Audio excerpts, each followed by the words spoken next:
হরমুজে জাহাজ চলাচল নিয়ে ইরানের নতুন প্রস্তাব। ইরান জানিয়েছিল হরমুজ প্রণালীর উপর নিয়ন্ত্রণ অধিকারকে স্বীকৃতি না দিয়ে যুদ্ধে ফিরবে তারা।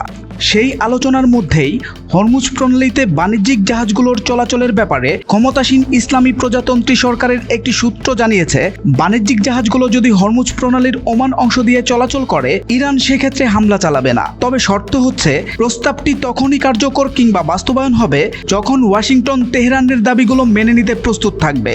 167 কিলোমিটার দীর্ঘ হরমুজ প্রণালী পারস্য উপসাগর এবং আরব সাগরকে যুক্ত করেছে। এই প্রণালীর উত্তর উপকূলে ইরান এবং দক্ষিণ উপকূলে ওমান ও সংযুক্ত আরব আমিরাত। আন্তর্জাতিক জ্বালানি বাণিজ্যের জন্য খুবই গুরুত্বপূর্ণ এই প্রণালী, কারণ বৈশ্বিক জ্বালানি বাজারের মোট সরবরাহের প্রায় 1/4 পণ্য এই প্রণালী দিয়ে পরিবহন করা হয়। বাংলাদেশ, ভারত, পাকিস্তানের জন্য এই প্রণালীর গুরুত্ব আরও বেশি, কারণ এই তিন দেশের জ্বালানি পণ্যের প্রায় 80% হরমুজ দিয়ে আসে।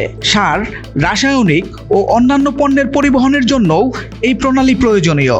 স্বাভাবিক সময়ে হরমুজ প্রণালী দিয়ে গড়ে প্রতিদিন 120 থেকে 140টি জাহাজ চলাচল করে। তবে গত 28 ফেব্রুয়ারি যুক্তরাষ্ট্র ও ইসরায়েলের সঙ্গে যুদ্ধ শুরুর পর হরমুজ প্রণালীতে অবরোধ জারি করে ইরান। এর ফলে জ্বালানি তেলবাহী বাণিজ্যিক জাহাজগুলো হরমুজ প্রণালী এড়িয়ে ঘুরপথে চলাচল করতে বাধ্য হচ্ছে। এর সরাসরি প্রভাব পড়ছে জ্বালানি বৈশ্বিক বাজারে। বিশ্বের অনেক দেশেই বাড়ছে তেলের দাম, সরবরাহ সংকটও দেখা দিয়েছে। এছাড়া ইরান অবরোধ জারি করার পর থেকে হরমুজে আটকা পড়েছে শত শত জাহাজ।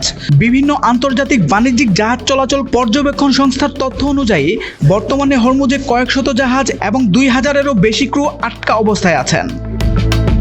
সোহেল মাহমুদ, দৈনিক নতুন সময়, ঢাকা।